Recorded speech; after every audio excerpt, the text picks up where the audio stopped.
Better education থেকে Souvik sir কথা বলছি। আমি আজকে যে এই ভিডিওটা যে সমস্ত বিষয় নিয়ে যে কথা বলবো সেটা হচ্ছে যে যারা তোমরা মনে করছো যে এই সামনের সেশনে এমবিএতে অ্যাডমিশন নেবে, মানে 2023-এ তোমরা অ্যাডমিশন নিচ্ছ জুলাই আগস্টে যারা এমবিএতে, তাদেরকে আমি আগে থেকেই সাবধান করছি যে ফার্স্ট সেমিস্টারের সিলেবাসটা কিন্তু অত্যন্ত টাফ। বিশেষ করে যে সমস্ত ছাত্রছাত্রী যাদের ভালো করে স্ট্যাটিস্টিক্স এবং ইকোনমিক্সের ব্যাকগ্রাউন্ড ভালো নেই, তারা কিন্তু যদি 2023-এ ওই জুলাই আগস্ট মাসে কলেজ খুললো সেই সময় জয়েন করে ভাবে যে আমি জানুয়ারি মাসে গিয়ে এক্সাম দেবো বা ডিসেম্বরে এক্সাম দেবো সেমিস্টার, আমি কিন্তু শিওরলি বলতে পারি ম্যাক্সিমাম স্টুডেন্ট কিন্তু সাপ্লি খাবে।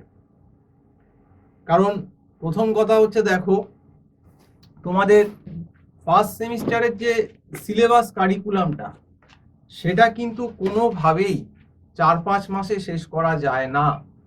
কারণ তোমাদের যে কোয়ান্টিটেটিভ টেকনিক যে পেপারটা আছে সেই পেপারটার কিন্তু ফার্স্ট সেমিস্টারের সিলেবাসটা হিউজ ম্যাকআউটের, এবং তার ভেতর কিন্তু স্ট্যাটিস্টিক্স 1 আছে, স্ট্যাটিস্টিক্স 2 আছে এবং অপারেশন রিসার্চ আছে।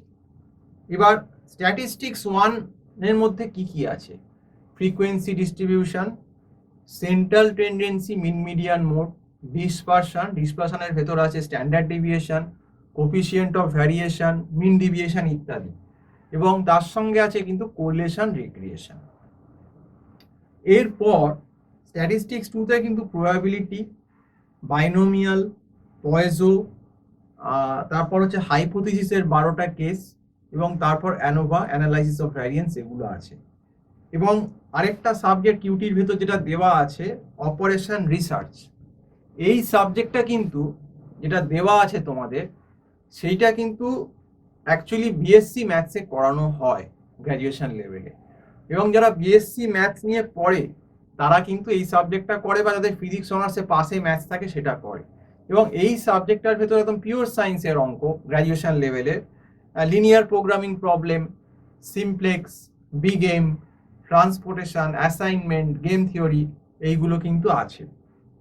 তাহলে অন্তত কিউটি সিলেবাসটা শুনেই তোমরা নিশ্চয়ই বুঝতে পারছো যে এই সিলেবাস কিন্তু 4 মাস 5 মাসের সিলেবাস নয়, এই সিলেবাস কিন্তু 1 বছর সময় লাগে। বিশেষ করে যারা কিন্তু বিগিনার, যাদের কিন্তু বেস নেই স্ট্যাটিস্টিক্সে। তো সেই জন্যই তোমাদেরকে আমি আগে থেকে সাবধান করছি, যারা ডিসেম্বরের ম্যাথ দিচ্ছ বা ফেব্রুয়ারির ম্যাথ দেবে, তাদের যদি মনে হয় যে আমরা অ্যাডভান্স একটু এমবিএতে যখন ঢুকবই তখন তার সিলেবাসটা কিছুটা টুকটুক করে রাখি, যাতে আমাদের ফার্স্ট সেমে গিয়ে প্রবলেমটা, ইনিশিয়াল সেমে গিয়ে প্রবলেমটা ফেস না করতে হয়, তারা কিন্তু আমাদের এখানে অনলাইন টিউশন প্রোভাইড করা হয়। আমাদের এমবিএ 23 সালের যে ব্যাচটা, সেটা আমি মোটামুটি যেটা ঠিক করেছি যে ফেব্রুয়ারি মাস থেকে একটা ব্যাচ, আমি ফেব্রুয়ারির মিডিল বা ফেব্রুয়ারির লাস্ট থেকে আমি একটা ব্যাচ স্টার্ট করে দেব। তো যারা যারা ইন্টারেস্টেড আছো টিউশন নেওয়ার জন্যে, তারা আমার নাম্বারে নক করে তোমাদের নামটা রেজিস্টার করিয়ে রাখতে পারো। যখন আমাদের ব্যাচটা ফেব্রুয়ারি মাসে স্টার্ট হয়ে যাবে তোমাদেরকে আমরা কল করে নেব। তো আমার যে ফোন নাম্বারটা স্ক্রল করছে দেখো, এই নাম্বারে ফোন করে আমার সঙ্গে কথা বলতে পারো। ফোন নাম্বারটা হচ্ছে 9748161018। এই নাম্বারটায় তুমি কথা বলে আমার সঙ্গে কথা বলতে পারো ফোন করে। এইবার আরেকটা যে পেপার তোমাদের, যেটা ভাইটাল পেপার আছে ম্যাকাউটের ফার্স্ট সেমিস্টারের, সেটা হচ্ছে ম্যানেজেরিয়াল ইকোনমিক্স। এই ম্যানেজেরিয়াল ইকোনমিক্সটা অ্যাকচুয়ালি আমরা বলি মাইক্রো ইকোনমিক্স। অনেকে যারা বিকম লেভেলে ইকোনমিক্স করেছে বা 11-12-এ ইকোনমিক্স করে এসেছে, তারা অনেকে ভাবে যে ইকোনমিক্স আমি করে এসেছি, থিওরি পড়ে এসেছি বেশিটা, আমার এই এমবিএতেও আমি বোধহয় ইকোনমিক্স দিয়ে চালিয়ে দিতে পারবো। ধারণা কতটা ভুল! আমাদের যারা সিনিয়র ছাত্র আছে, যারা অলরেডি এমবিএতে অ্যাডমিশন নিয়ে নিয়েছে এবং সেমিস্টারে আছে, যারা বিকম থেকে এসেছে ইকোনমিক্স পড়ে, যারা এমকম থেকে এসেছে, তাদের মুখ থেকেই তোমরা শুনে নিতে পারবে যে ইকোনমিক্সের সিলেবাসটা কীরকম লেভেলে আছে। এখানে ইকোনমিক্সটা কিন্তু পুরোপুরি ম্যাথামেটিক্যাল এবং গ্রাফিক্যাল ইকোনমিক্স। এখানে কিন্তু ওই রকম ওই থিওরি ব্যাপারটা কিন্তু নেই। কাজেই যারা ভাবছো যে আমরা শুধু ইকোনমিক্স মানে আগে যা থিওরি পড়ে এসেছি ওই দিয়েই আমি পাস করে যাব, সেটা কিন্তু অন্তত ম্যানেজমেন্ট বা এমবিএ লেভেলের ইকোনমিক্সে সেটা কখনোই সম্ভব হয় না। তো সেই জন্যই তোমাদেরকে আগে থেকেই আমি ভয় দেখানো না, অ্যালার্ট করে দিচ্ছি যে তোমরা যদি আগে থেকে যাদের ব্যাকগ্রাউন্ড নেই, যাদের ইকোনমিক্স ভালো জানো না, কনফিডেন্স নেই বা স্ট্যাট জানো না, তো তারা যদি আগে থেকে একটু নিজেদেরকে প্রিপেয়ার করে রাখো টিউশন নিয়ে, আমার মনে হয় কিন্তু সেটা তোমাদের পক্ষেই ভালো, কারণ তোমাদের তাহলে ফার্স্ট সেমে প্রেশারটা থাকবে না। সেই জন্য আমি আবারও বলছি, যারা টিউশন নিতে চাইছো এমবিএ ফার্স্ট সেমিস্টারে 2023-এ আমার টেন্টেটিভ একটা ব্যাচটা আমার কিছু স্টুডেন্টও আছে, সেই ব্যাচটা হয়তো ফেব্রুয়ারি থেকে আমি স্টার্ট করে দেবো। কাজেই যারা টিউশন নিতে চাও তারা কিন্তু আর দেরি করো না ফেব্রুয়ারির পর, কারণ তাহলে কিন্তু সিলেবাস শেষ করা যাবে না। এবং এতটাই প্রেশার যে আমরা যারা মার্চ থেকেও যে ফার্স্ট ব্যাচটা আমার স্টার্ট হয়েছিল মার্চের বোধহয় 2-3 তারিখ থেকে, তাদেরকেও আমি লাস্টে 5-6 দিন, মানে এখনো ওদের পরীক্ষা বোধহয় জানুয়ারিতে হবে, মানে 5-6 দিন করে ক্লাস করিয়েও উইকে মানে সামলানো যাচ্ছে না, এতটাই সিলেবাস লোড। সেটা তোমাদের সিনিয়রদের কাছ থেকে মানে শুনলেই তোমরা বুঝতে পারবে যে লোডটা কি লেভেলে আছে। তো যাই হোক, তো আমি এটা ভয় দেখাবার জন্য না, একদম যে প্র্যাকটিক্যাল ব্যাপারটা সেটাই বলছি। কারণ ফার্স্ট সেমিস্টার আমি দেখেছি যে এখন তো অফলাইন এক্সাম, অনলাইনের কোনো ব্যাপার নেই, তোমাদের সিনিয়ররা অফলাইন দেবে, তোমরা অফলাইন দেবে।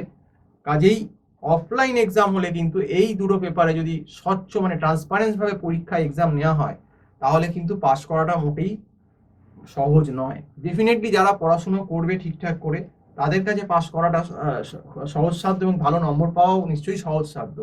কিন্তু কেউ যদি ভাবে যে আমি ওই লাস্টে পড়ে এই সাবজেক্টগুলো, এই দুটো সাবজেক্ট পার্টিকুলারলি মেকআপ করে দেবো, কিউটি আর ইকোনমিক্স, তারা কিন্তু জানি না কোন দুনিয়ায় বাস করছে, এবং তাদের কিন্তু পাসের কোনো গ্যারান্টি নেই। এবং আমি অনেককে দেখেছি যে যখন অফলাইন এক্সামও করোনার আগে হয়েছে, তখন এই কোয়ান্টিটেটিভ টেকনিক আর এই ইকোনমিক্স পেপার, এই যে দুটো পেপার, এই দুটো পেপারেই কিন্তু ম্যাক্সিমাম ছেলে মেয়ে সাপ্লি খেয়েছে। এবং সাপ্লি পেলে অসুবিধাটা কোথায় হয়, যে পরের ইয়ারে গিয়ে সেই সাপ্লিগুলো থার্ড সেমিস্টার পেপারের সঙ্গে সেগুলোকে নিয়ে তোমাদের ক্লিয়ার করতে হবে, তো একটা বার্ডেন হয়ে যায়। এবং অনেক সময় যখন কোম্পানি আসে, যখন দেখে যে রেজাল্টটা পুরোপুরি ক্লিয়ার নেই, তারা কিন্তু অনেক সময় সেই সমস্ত ক্যান্ডিডেটের রিক্রুটও করতে চায় না কিছু কিছু কোম্পানি। তো সেই জন্যই তোমাদেরকে বলছি, যারা তোমরা টিউশন নিতে আগ্রহী, তোমরা অবশ্যই আমাকে কল করে কথা বলতে পারো। যদি তোমাদের কোনো ডাউট থাকে সে ব্যাপারেও কথা বলতে পারো। আমার যে ফোন নাম্বারটা স্ক্রল করছে 9748161018, এই নাম্বারে কল করে অবশ্যই কথা বলো। আর আমাদের এই চ্যানেলটা বা আমাদের যে এলিভেটেড এডুকেশন যে আমাদের যে গ্রুপটা আছে, এরা কিন্তু টোটাল ম্যানেজমেন্ট এবং আইটি টিউশনটা প্রোভাইড করে, ইনক্লুডিং ক্যাট ম্যাট। যদি তোমাদের আমাদের চ্যানেল বা দেখে ভালো লাগে বা আমার কথা শুনে ভালো লাগে, তোমাদেরকে অবশ্যই বলবো আমাদের চ্যানেলটি তোমরা সাবস্ক্রাইব করো। এবং আমাদের চ্যানেল সাবস্ক্রাইব করলে কিন্তু তোমরা ম্যানেজমেন্টের পড়াশোনা সংক্রান্ত বা আরও অনেক কিছু সংক্রান্ত কিন্তু খবর আমাদের চ্যানেল মারফত পেতে পারবে। তো আজকে এই অবধি বলছি এবং এই অবধি বলেই শেষ করছি। এবং সম্পূর্ণ ভিডিওটা দেখার জন্য অসংখ্য ধন্যবাদ সবাইকে। এবং আবারও বলছি যে তোমরা কিন্তু বি অ্যাওয়ার হয়ে যাও, যাদের কিন্তু বেস উইক, যারা কিন্তু ঠিক জায়গায় নেই স্ট্যাট বা ইকোনমিক্সটা উইক, তারা কিন্তু দেরি করো না, অন্তত ফেব্রুয়ারি মাস থেকেই স্টার্ট করে দাও। তো আজকে এই অবধি বলেই শেষ করছি। Have a nice day. নমস্কার।